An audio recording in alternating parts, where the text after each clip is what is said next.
俺はルフィ、海賊王になる男だ。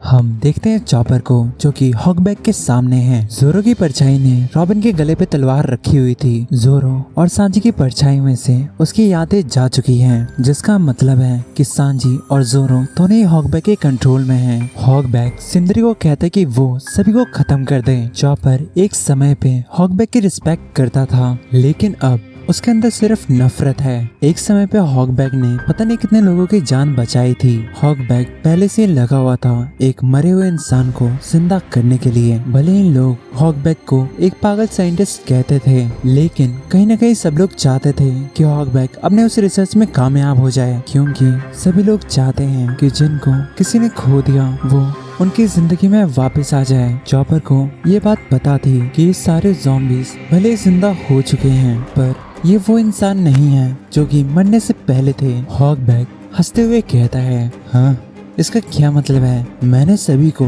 एक नई जिंदगी दी है और ये कोई चमत्कार से कम नहीं। हॉकबैक सिंदरी को किक मार के जमीन पे गिरा देता है और उसे जमीन को चाटने के लिए कहता है। हॉकबैक दिखाना चाहता था कि सारे ज़ॉम्बीज उसकी बात मानते हैं। हॉकबैक कहता है, डॉक्टर चॉपर, मैं उस रूम के बारे में बताना तो भूल ही गया था। उसमें जो फोटो लगी हुई थी वो फोटो थी विक्टोरिया सिंडरी की। मुझे वो बहुत ही पसंद थी। मेरे साथ साथ पूरा शहर उसका दीवाना था। वो बहुत ही फेमस थी और बहुत ही शांत दिल की। मैंने उसे शादी के लिए पूछा था, लेकिन उसने मुझे मना कर दिया, ये कह के कि वो किसी और के साथ एंगेज्ड है। खैर, कुछ समय बाद मुझे उसके मौत के बारे में पता लगा। मैं खुद को संभाल नहीं पाया था, लेकिन जब मैं मौर्य से मिला था मुझे एक उम्मीद दिखी। मौर्य की पावर से हॉकबैक ने सिंधी को जिंदा तो कर दिया था, लेकिन कहीं न कहीं वो बस एक लाश थी जो कि बस हॉकबैक का कहा मान रही थी। और चॉपर इन सब चीजों से बहुत ही गुस्सा था और वो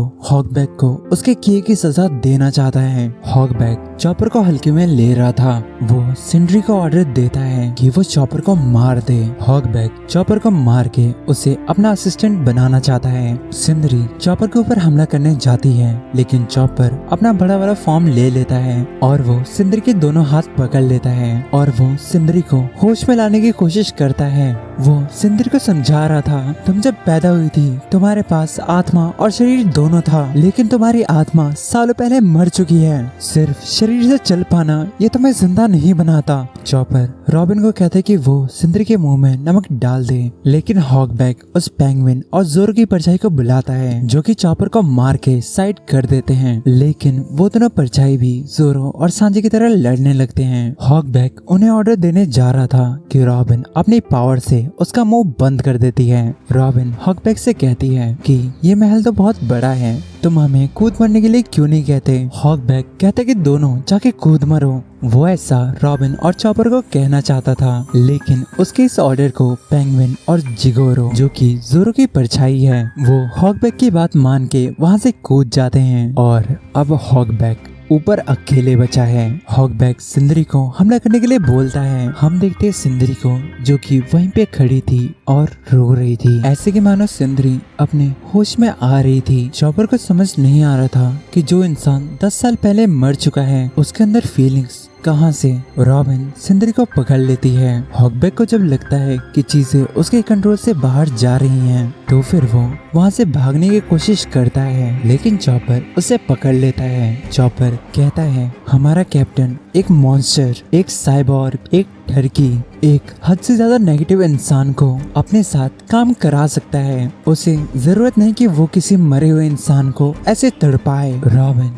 चॉपर को ऊपर उठा रही थी और ऐसे ही चॉपर उस हॉकबैक को एक सुप्लेक्स से खत्म कर देता है।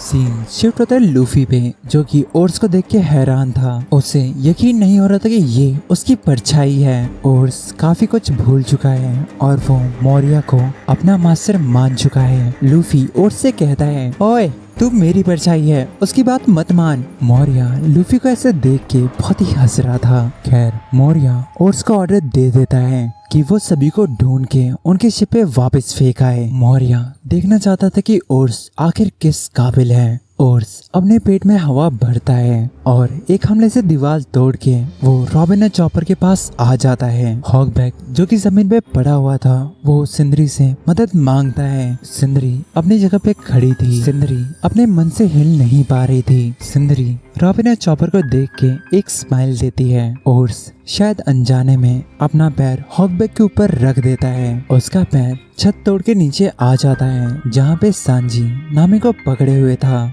उसकी नजर जब ओर्स पे जाती है तब एब्सलॉम उसके हाथों से नामी को चुरा लेता है। हम देखते हैं मौर्या को जो कि आगे आगे भाग रहा था और लूफी उसका पीछा कर रहा था। तो अब हम लोग ओर्स को उसके एक्शन में देखने वाले हैं। सब लोग ओर्स को देख के थोड़ा डरे हुए थे लेकिन जोरो भी लाइक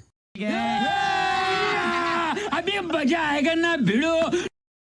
खैर सबसे पहले ओर्स की नजर सांजी के ऊपर जाती है। वो सांजी के पोस्टर को देखता है और उसकी नजर में भी सांजी एकदम सेम है। ओर्स सांजी पे अपने हाथों से हमला करता है। सांजी कूद के उस हमले से बच जाता है। सांजी ओर्स के सर पे किक मारता है लेकिन उसका असर ओर्स के ऊपर नहीं होता। उल्टा ओर्स सांजी पे हमला करके उसे साइड कर देता है। वो सांजी को पकड़ के जमीन पे भी मारता है। उसे सांजी को बचाने के लिए ओर्स के ऊपर आग से हमला करता है। खैर उस हमले का ओर्स पे कुछ भी असर नहीं होता। उल्टा ओर्स की नजर में उसोप और बाकी सब भी आ जाते हैं। ओर्स एक किक से वहाँ पे हमला करता है जिससे कि वो बिल्डिंग वहाँ से टूट जाती है। खैर जोरो इसे देख के अपने डोलों को फुला लेता है। वो ओर्स के ऊपर हमला करता इससे पहले ओर्स ही उसे मार के ऊपर फेंक देता है। फ्रैंकी ओर्स के ऊपर निशाना लगाता है लेकिन ओर्स बड़े आराम से उस हमले से बच जाता है। रॉबिन ने अपनी पावर से जोरो को पकड़ा हुआ था लेकिन ओर्स बिल्डिंग का एक बहुत बड़ा हिस्सा उठाता है और वो सभी वे फेंक देता है। ओर्स के सामने कोई भी टिक नहीं पा रहा था। सीन शिफ्ट होता है और हम देखते हैं पेरोना को होश आ चुका है। वो कॉकरोच से अभी भी डरी हुई थी। खैर पेरोना की नजर उस टूटी हुई बिल्डिंग के पास जाती है। ज़ॉम्बीज़ उसे बताते कि इन सब के पीछे ओर्स का हाथ है। खैर इतने में ये ओर्स का हाथ आता है और बाकी सारे ज़ॉम्बीज़ को उड़ा देता है। ओर्स किसी लड़की को ढूंढ रहा था और पेरोना को लगता है कि वो उसे ढूंढ रहा है। पेरोना बची हुई ज़ॉम्बीज़ को कहती है कि वो यहाँ से जल्दी से निकल जाए और जितना खजाना और खाना हो सकता है उसे वो लोग जितनी जल्दी हो सके चुरा ले। खैर ओर्स नामी और सांजी को ढूंढ रहा था और साथ ही साथ सोगे किंग को भी क्योंकि ये तीनों बाकी सबके साथ नहीं थे। सीन शिफ्ट होता है एब्सलॉम पे जो कि नामी को किस करने जा रहा था और तभी नामी की आंखें फाइनली खुल जाती हैं। नामी कैसे भी एब्सलॉम से बच रही थी और इसी बीच लॉला वहाँ पे आ जाती है। लॉला को लग रहा था कि नामी ने उसे धोखा दिया। खैर नामी उसे बताती कि वो अब तक होश में भी नहीं थी। लॉला नामी पे विश्वास नहीं कर पाती और उस पे हमला करना स्टार्ट करती है। एब्सलॉम लॉला को रुकने के लिए कहता है। लॉला बड़े प्यार से एब्सलॉम को बताती है कि नामी कोई लड़की नहीं बल्कि लड़का है। खैर एब्सलॉम को सच पता है क्योंकि उसने नामी को नहाते हुए देखा था। हम देखते हैं लॉला को जो कि नामी की तरफ हमला करते हुए उसे पीछे कर रही थी। खैर लॉला इशारे में कहती है कि वो सब ऐसा उसे बचाने के लिए कर रही है और लॉला की वजह से ही नामी वहाँ से बच के जा पाती है। लॉला जब पीछे मुड़ के एब्सलॉम को किस करने जाती है तब एब्सलॉम उसके चेहरे के ऊपर हमला कर देता है। नामी भी इस चीज को देखती है और उसे ये चीज अच्छा नहीं लगता। नामी एब्सलॉम की तरफ बढ़ती है और उसके ऊपर थंडर चार्ज से उसके ऊपर हमला कर देती है जिसके बाद एब्सलॉम वहीं पे गिर जाता है। नामी भाग के लॉला के पास जाती है जो कि बहुत बुरे हालत में जमीन पे पड़ी हुई थी। नामी पहले तो उसे थैंक यू बोलती है कि उसने उसे एब्सलॉम से बचा लिया। लॉला कहती कि आखिर दोस्त किस लिए होते हैं। नामी लॉला को बताती कि उसने उसे झूठ बोला था। वो लॉला से सच बता देती है कि वो एक लड़की है। लॉला कहती कि पागल मुझे पहले से पता था। सीन शिफ्ट होता है ओर्स पे और उसके सामने जोरो, सांजी, फ्रैंकी, नामी, चॉपर और सब तैयार थे ओर्स का सामना करने के लिए। जोरो ओर्स को पलटने के फिराक में था। सब तैयार थे बस उसोप थोड़ा डरा हुआ था। खैर ओर्स कूद के सभी के ऊपर हमला करता है।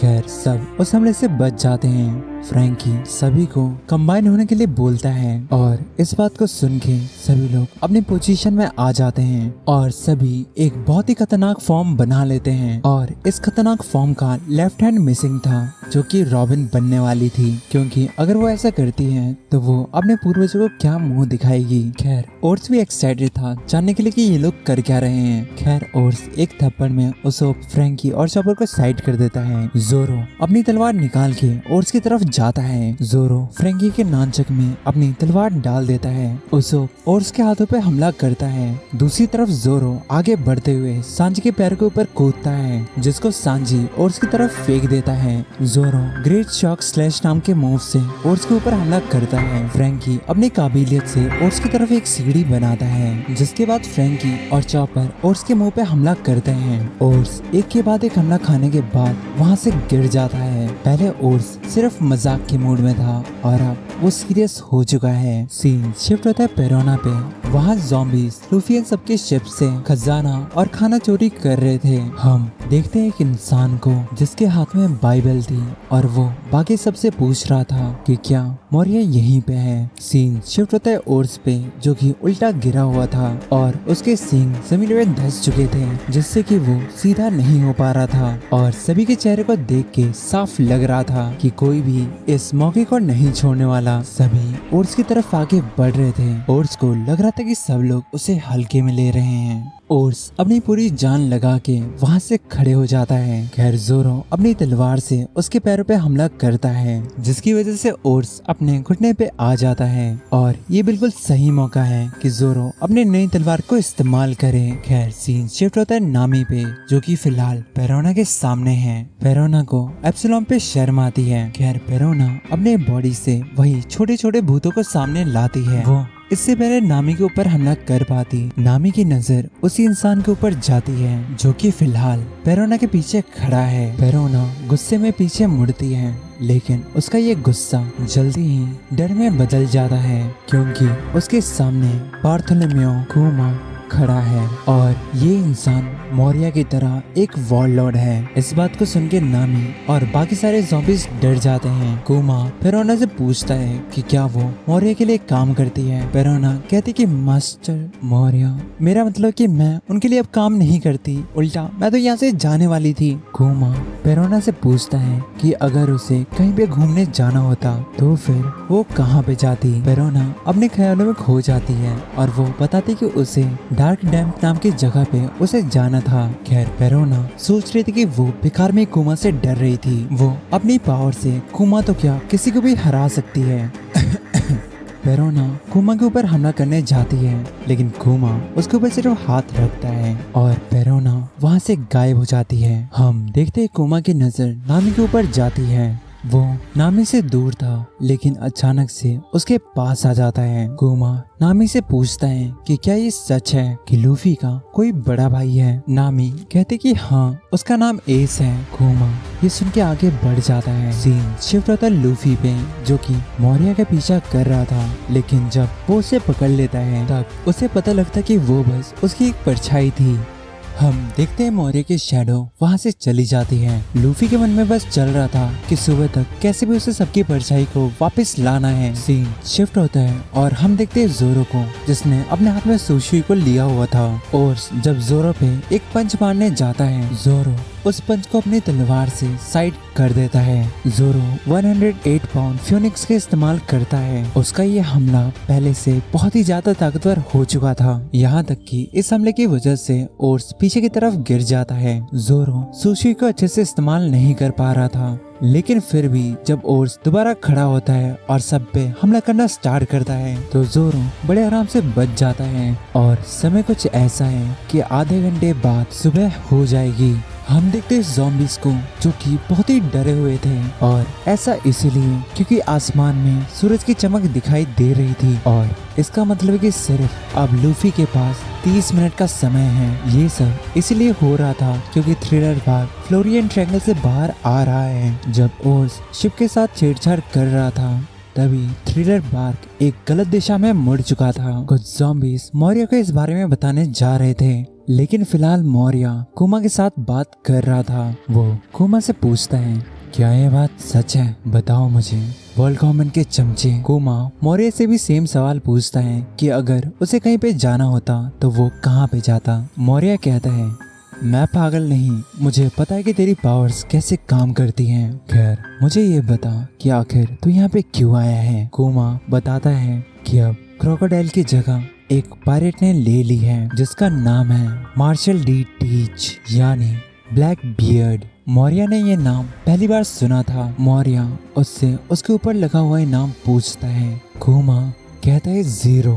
मौर्य समझ जाते कि कुछ तो यहाँ पे गड़बड़ है, लेकिन खैर एक वॉलरूट के आ जाने से इस दुनिया का पावर बैलेंस फिर से मेंटेन हो चुका है। kuma कहते कि शायद नहीं। kuma एक और बात बताता है। एनिस लॉबी के बाद से वर्ल्ड गवर्नमेंट लूफी इन सब के ऊपर नजर रखे हुई थी, क्योंकि उन्हें लगता है कि एक और वॉरलॉर्ड उनके हाथों से मरने वाला है और इसीलिए kuma मौर्य के साथ देने आया है। मौर्य इस बात पे गुस्सा हो जाता है क्योंकि वर्ल्ड गवर्नमेंट और kuma उसे कमजोर समझ रहे थे। मौर्य kuma से कहता है कि उसे उसकी जरूरत नहीं है। हम देखते हैं मौर्य को जो कि एक बालकनी से बाहर आता है, जो कि असलियत में ओट्स का पेट होता है। और इस चीज को देख के सभी लोग बहुत ही हैरान थे और इसका मतलब है कि अगर उन्हें ओट्स को हराना है पहले मौर्य को हराना होगा।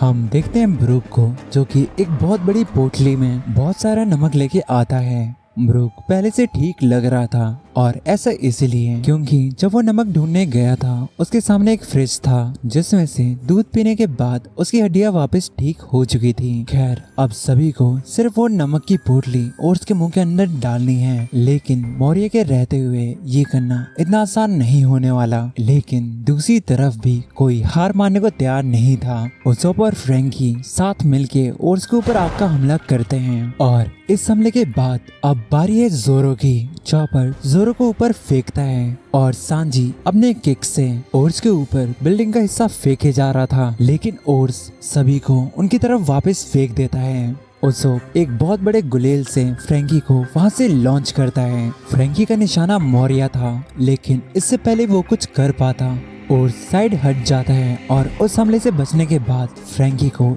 एक पंच से दूर कर देता है। और किक से फ्रैंकी को खत्म करने वाला था, लेकिन उससे पहले ही उसके ऊपर थंडर चार्ज का हमला होता है और ये हमला दूर से नामी ने किया था। नामी को देख के सांजी एक्साइटेड हो जाता है और इस वजह से ओर्स को नामी की लोकेशन पता लग जाती है। ओर्स नामी के ऊपर भी पंच से हमला करता है, लेकिन समय रहते रॉबिन उसे बचा लेती है। लेकिन ओर्स लूफी की तरह अपने हाथ पैर को बड़ा कर सकता था। हम देखते हैं लूफी को। लूफी के सामने कुछ ज़ॉम्बीज खड़े हुए थे जो कि लूफी का इंतजार बहुत समय से कर रहे थे, यानी एक ऐसे इंसान का जो कि बहुत ही ताकतवर हो। वो लोग लूफी को अपने कैप्टन के पास ले जाना चाहते हैं क्योंकि उनकी कैप्टन लूफी को एक ऐसी पावर देना चाहती है जिसकी मदद से वो मौर्य को हरा पाएगा। लूफी उनके कैप्टन से मिलता है जिसका नाम है लोला।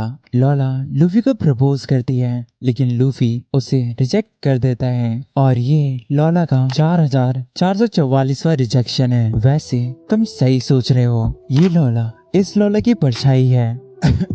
लोला जो कि रोलिंग पायरेट्स की कैप्टन है, वो लूफी से मिलके खुश थी क्योंकि आज तक थ्रिलर बार्क में इतनी परेशानी किसी ने भी नहीं दी थी जितना कि आज लूफियन सब ने ज़ॉम्बीज को परेशान किया। यहाँ तक कि लूफियन सब ने मौर्य के उन तीनों चमचों को ठिकाने लगा दिया है। लोला और ये सारे ज़ॉम्बीज लगभग 3 साल से यहीं पे थे क्योंकि मौर्य ने उन सभी की परछाई को कैद कर लिया था। खैर लूफी अभी जल्दी में था, लेकिन लोला उसे रोकती है। कुछ लोग एक परछाई को पकड़ के लाते हैं। उनके पास ये परछाई तब आई थी जब इन लोगों ने ज़ॉम्बीज को नमक खिलाया था और परछाई जैसी बाहर आई थी उन्होंने उसे पकड़ लिया था। वो लोग उस परछाई को लूफी के अंदर डाल देते हैं, जिसके बाद लोला लूफी से पूछती है कि क्या उसे तलवार चलानी आती है। लूफी कहते कि पूरे लाइफ में उसने एक बार भी तलवार नहीं चलाई। वो लोग लूफी को एक तलवार देते हैं, जिसके बाद लूफी बड़े आराम से उस तलवार को चला पा रहा था और ऐसा इसलिए क्योंकि वो परछाई एक काबिल तलवारबाज की थी। लोला और बाकी लोग खुश थे क्योंकि उन्हें पता था जब तक लूफी अपना होश नहीं खोता वो लोग जितनी चाहे उतनी परछाई उसके अंदर डाल सकते हैं। वो लोग लूफी को समझाते हैं कि अगर किसी की परछाई को किसी मरे हुए इंसान के अंदर डालते हैं तो फिर वो मरा हुआ इंसान एक ज़ॉम्बी बन जाता है, लेकिन ऐसा एक जिंदा इंसान के साथ नहीं होता। एक जिंदा इंसान के अंदर उस परछाई की काबिलियत सिर्फ और सिर्फ 10 मिनट तक रह पाती है, और वैसे भी सुबह होने में सिर्फ 20 मिनट बचा हुआ है। और इतना कह के सभी लोग बहुत सारी परछाइयों को लेके आ जाते हैं और उनको लूफी के अंदर डालना स्टार्ट कर देते हैं। सबको लग रहा था कि लूफी मुश्किल से 20 या 30 ही शैडो ले पाएगा, लेकिन एक एक करके लूफी 100 से ज्यादा शैडोज को अपने अंदर समा लेता है। लॉला लूफी को देखती है, अपने उस आखिरी उम्मीद को, जो कि शायद मौर्य को हरा पाएगा। लॉला लूफी के इस फॉर्म को नाइटमेयर लूफी कह के बुलाती है। तो अब सीन शिफ्ट होता है ओर्स पे, जो कि लूफी की तरह अपनी बॉडी को स्ट्रेच करके सभी के ऊपर हमला कर रहा था। और ये सब मौर्य के डेविल फ्रूट की वजह से है। एक इंसान जो कुछ भी करता है उसकी परछाई बिल्कुल सेम टू सेम काम करती है, और क्योंकि लूफी की बॉडी स्ट्रेच हो सकती है तो फिर उसकी शैडो भी। वैसे तो ओर्स लूफी की तरह स्ट्रेच हो सकता है, लेकिन मौर्य अपनी परछाई से ओर्स को कंट्रोल कर रहा है, और इस वजह से भी मौर्य उसे अपने मन से कंट्रोल कर सकता है। क्योंकि जिस तरह परछाई एक रियल बॉडी की बात मानती है, वैसे ही रियल बॉडी एक परछाई की। मौर्य ओर्स को एक बॉल की तरह बना देता है। नामी दूसरी तरफ गुस्सा थी कि आखिर अभी तक लूफी यहाँ पे आया क्यों नहीं। खैर ब्रूक नामी को एक आइडिया बताता है। उस आइडिया से सहमत नहीं था, क्योंकि उसने देखा कि फ्रैंकी के साथ अभी क्या हुआ, लेकिन इस समय पे किसी के पास भी ऑप्शन नहीं होता। नामी उस आइडिया के लिए मान जाती है और वो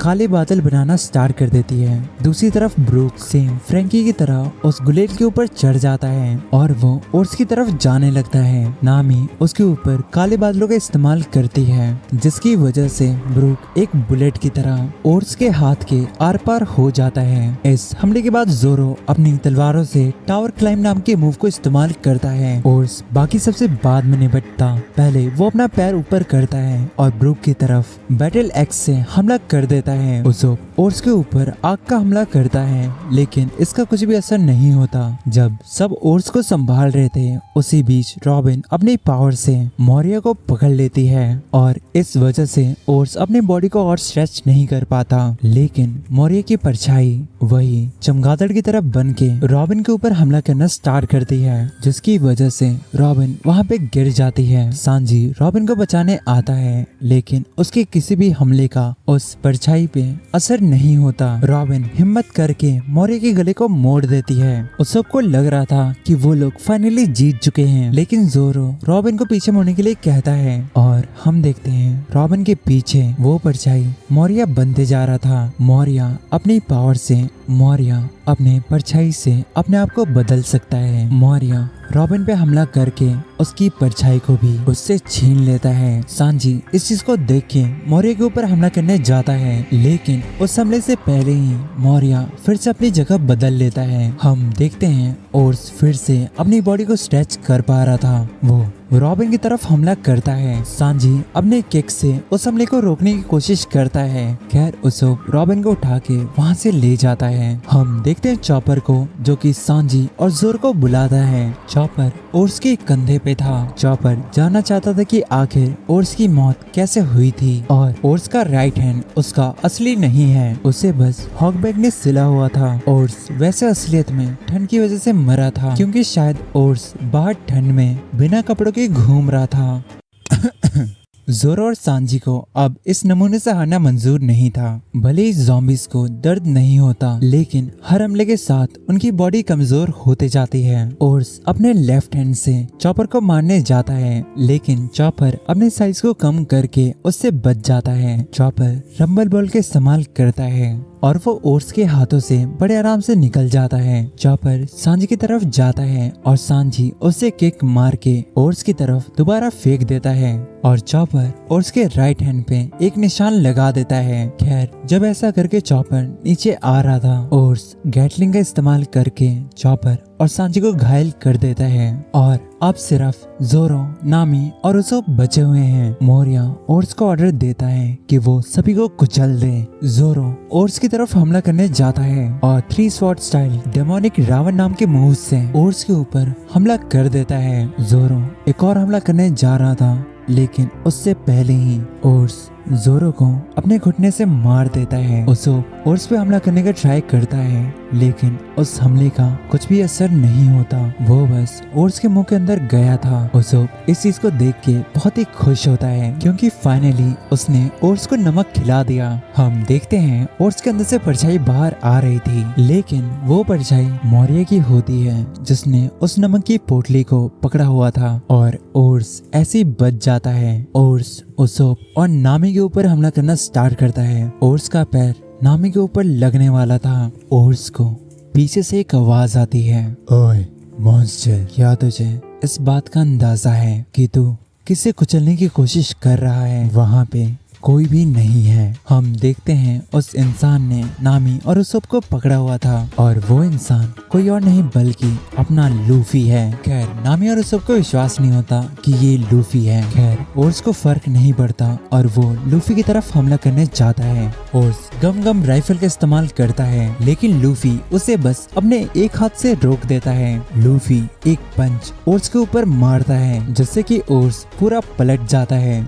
हम देखते हैं लॉला को, जो कि अपने साथियों के साथ जोरो, सांची इन सबको साइड कर देते हैं ताकि उन्हें और ज्यादा नुकसान ना हो। लॉला और सबकी उम्मीद अब सिर्फ नाइटमेयर लूफी के ऊपर है। लूफी आते के साथ ही मौर्य और ओर्स को अच्छे से धोता है। ओर्स मौर्य के साथ होके भी लूफी का सामना नहीं कर पा रहा था। लॉला नामी इन सबको बताती है कि फिलहाल लूफी के अंदर 100 लोगों की परछाई है। वो इससे ताकतवर तो हो चुका है, लेकिन ये ताकत सिर्फ 2-3 मिनट और टिकने वाली है। लूफी बहुत ही गुस्से में लग रहा था। ओर्स अपनी जगह से उठता है और वो लूफी के ऊपर पंच मारने जाता है कि तभी लूफी अपनी तलवार निकालता है और ओर्स पे हमला कर देता है। मौर्य को विश्वास नहीं हो रहा था कि लूफी इतना कुछ कर सकता है, लेकिन खैर अब लूफी मौर्य के सामने है। लूफी गम पिस्टल से मौर्य के ऊपर हमला करता है और मौर्य के बाद वो ओर्स के ऊपर पंचेस की बारिश कर देता है। ओर्स उस हमले से एक जगह टिक भी नहीं पा रहा था और ऐसे ही ओर्स एक बिल्डिंग से जाके टकरा जाता है। ये सब देख के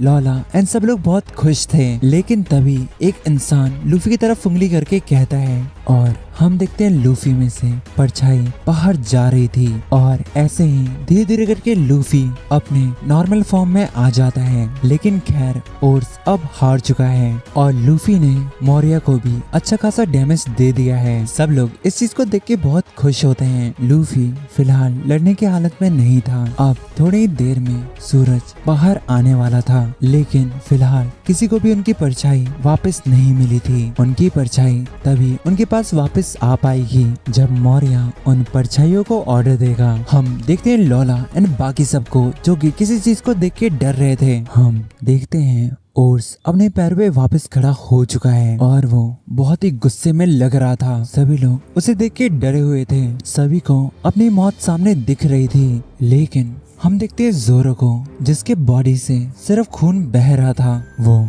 इस हालत में भी ओर्स का सामना करने जाता है। जब सबकी नजर 2 पल के लिए जोरो पे थी, नामी और उसोप वहाँ से गायब हो जाते हैं। हम देखते हैं लूफी को, जो कि धीरे धीरे अपने होश में आ रहा है। लूफी सोच रहा था कि बस एक हमला और। लूफी रॉबिन से कहता है कि उसे ओर्स के पास जाना है। ब्रूक वहाँ पे आता है और लूफी से पूछता है कि क्या वो भी कुछ मदद कर सकता है। हम देखते हैं नामी को, जो कि एक बिल्डिंग के ऊपर खड़ी हुई थी। हम देखते हैं फ्रैंकी को, जो कि कुछ बना रहा था। जोरो, लॉला एंड बाकी सबको दूर होने के लिए बोलता है। रॉबिन अपनी पावर से बिल्डिंग के ऊपर कुछ सीढ़ियों सा बना देती है। ब्रूक लूफी को उठा के उस सीढ़ियों से ऊपर लेके जाता है। ओर्स को कुछ बादल घेर लेते हैं। नामी उन बादलों से ओर्स के ऊपर बारिश करा देती है। फ्रैंकी ने जो मशीन बनाया था उससे वो ओर्स को जमाना स्टार्ट करता है और ऐसे ही ओर्स के पैर अब बर्फ के बन चुके हैं। सांची थ्रिलर बार्क के चेन से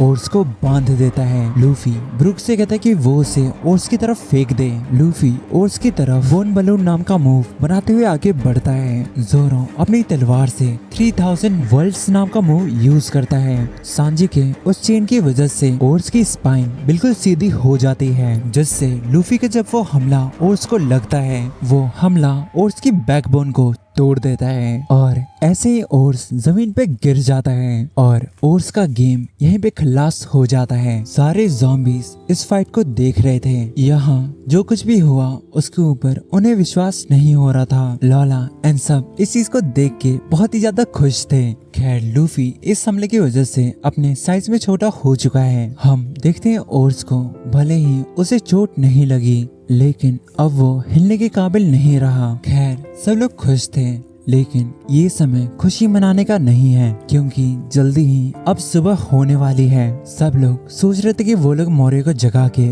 उससे जबरदस्ती बुलवा लेंगे। उन्हें पीछे से आवाज आती है, मुझे जगाने की जरूरत नहीं है। हम देखते हैं मौर्य अपने होश में आ चुका है। मौर्य कह रहा था, क्या तुम लोगों को लगता है कि मैं तुम्हें इतनी आसानी से जाने दूंगा? तुम सभी को इसकी कीमत चुकानी पड़ेगी। और तू स्ट्रॉ हेड, तुझे लगता है कि तू न्यू वर्ल्ड में सफर कर पाएगा? तू तो वहाँ एक पल भी टिक नहीं पाएगा। और क्या तुझे पता है ऐसा क्यों? लॉला लूफी से कहती है कि अभी बात करने का समय नहीं है। मौर्य कह रहा था, तू मेरी बराबरी नहीं कर पाएगा। तेरे साथी एक ना एक दिन मर जाएंगे लेकिन मेरे सारे साथी, उन्हें कोई भी नहीं मार सकता। उनके पास कुछ भी खोने को नहीं है। मौर्य थ्रिलर बार्क में सभी ज़ॉम्बीज के परछाइयों को छीन के अपने अंदर समाने लगता है और वो एक एक करके अपने अंदर 1000 शैडोज को समा लेता है। मौर्य साइज में बहुत बड़ा हो चुका था। मौर्य से सब लोग अपनी जान बचा के भाग रहे थे। मौर्य जब हमला करना स्टार्ट करता है उसके हमले से जमीन भी हिस्सों में टूट जाती है। हम देखते हैं सूरज भी अब आ चुका है और धीरे धीरे ज़ॉम्बीज जलना स्टार्ट कर चुके हैं। सभी लोग अपनी जान बचा के बिल्डिंग की तरफ जा रहे थे लेकिन लॉला वहीं पे खड़ी हुई थी। लॉला के साथी उसे बिल्डिंग के अंदर आने के लिए बोलते हैं लेकिन वो उन्हें मना कर देती है। लॉला कहती है, उन सब को देखो, वो सब भी हमारी तरह इसी हालत में हैं। उन्हें भी पता है कि अगर वो यहाँ पे रहे तो वो लोग मर जाएंगे लेकिन उनमें से कोई भी अपना पैर पीछे नहीं कर रहा। मुझे सच बताओ, क्या तुम्हें लगता है कि वो लोग जीत पाएंगे? हमने उनके ऊपर विश्वास किया, वो लोग हार मानने को तैयार नहीं और इसी वजह से मेरा भी कोई हक नहीं बनता कि मैं अपनी जान के लिए इन सबको छोड़ के चले जाऊं। लॉला भी अब सूरज से जलना स्टार्ट कर रही है। खैर हम देखते हैं लूफियन सबको जो कि तैयार हैं इस नमूने को ठिकाने लगाने के लिए। सूरज अब जल्दी ही सामने आने वाला है और अब सबके पास ज्यादा समय नहीं है। मौर्य सभी ज़ॉम्बीज की परछाई लेने के बाद इतना ताकतवर हो चुका है कि वो इस आइलैंड को पल भर में तबाह कर सकता है। लॉला के साथियों में से किसी को भी भरोसा नहीं था कि अब उनका कुछ हो पाएगा। जोरो उनसे कहता है, अगर तुम्हें दूर रह के सिर्फ देखना ही है तो शांत रहो। मौर्य के खिलाफ ये लड़ाई हम लोग पहले जीत चुके हैं और अब बात बस इतनी सी है, या तो सूरज से हम लोग मारे जाएंगे या फिर मौर्य अपने आप को संभाल नहीं पाएगा। हम देखते हैं लूफी को जो कि गियर 2 में आ चुका है और वो मौर्य पे जेट रॉकेट नाम के मूव से हमला करता है। इस हमले के बाद मौर्य से कुछ परछाई बाहर आ जाती हैं। मौर्य खुद 1000 परछाइयों को ऐसे संभाल नहीं सकता। हम देखते हैं मौर्य को जो कि बहुत सारे चमगादड़ों को लूफी की तरफ भेजता है जो कि लूफी के सामने जाते ही उसको एक बॉक्स में कैद कर लेते हैं जिसमें मौर्य अपनी पूरी जान से एक पंच मारता है और जब वो बॉक्स जमीन पे गिरता है मौर्य उसे कुचल देता है। उसे लग रहा था कि उसने लूफी को हरा दिया लेकिन लूफी उस बॉक्स को तोड़ के बाहर आ जाता है। लूफी उन हमलों से इसलिए बच पाया क्योंकि वो एक रबड़ का बना है। लूफी अपने हाथ के अंदर हवा भरता है और वो फाइनली जेट शेल नाम के मूव से मौर्य के ऊपर हमला करता है और ये लूफी का आखिरी हमला था। मौर्य उन परछाइयों को अब कंट्रोल नहीं कर पा रहा था। इसी बीच लॉला अपनी परछाई को कहती है कि वो उसके पास वापस आ जाए। वो अपने परछाई को याद दिलाती है कि कैसे बचपन से वो लोग साथ थे, यहाँ तक कि 3 साल से वो अपने परछाई को ढूंढ रही थी। लॉला के साथ साथ उसके बाकी सारे साथी लोग भी अपने परछाई को बुलाने लगते हैं। मौर्य अपने मुंह को दोनों हाथों से बंद कर लेता है। दूसरी तरफ सब लोग अपने परछाई को आवाज लगा रहे थे। लूफी उठता है और अपनी परछाई से कहता है कि अगर उसे फ्यूचर किंग ऑफ पायरेट्स की शैडो बनना है तो वो वापस आ जाए। लूफी एक फाइनल हमला मोरिया के पेट में करता है, जिसके बाद सारी परछाई मोरिया के पेट से बाहर आ जाती हैं और सभी को उनकी परछाई वापस मिल जाती है और मोरिया की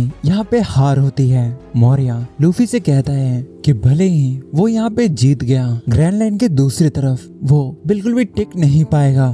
खैर हम देखते हैं सांजी, जोरो, रॉबिन और लूफी की बॉडी आधी जल चुकी है और इन सभी चीजों को कुमा दूर बैठा देख रहा है।